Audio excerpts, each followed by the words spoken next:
এইগুলো এত ছোট, দেখো কীভাবে বার করছে।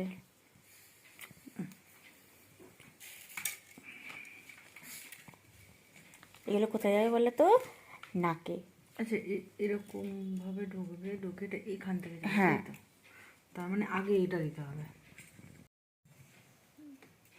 দেখো প্রত্যেকটাই কি সুন্দর সুন্দরভাবে করছে। প্রথমে লাল পুঁতি, তারপরে সাদা পুঁতি, লাল পুঁতি, তারপরে সাদা পুঁতি।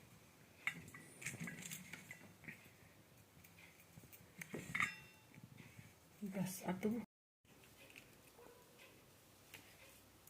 এটাকে জয়েন করে দিল। এবার ওখানে একটুখানি ভালো করে এঁটে দিতে হবে ফেভিকুইক দিয়ে। আগে পরে তো দেখি কি হলো। 5 সেকেন্ডের কাজ হয়ে গেল। নাকের তৈরি, টিকলি হয়ে গেছে।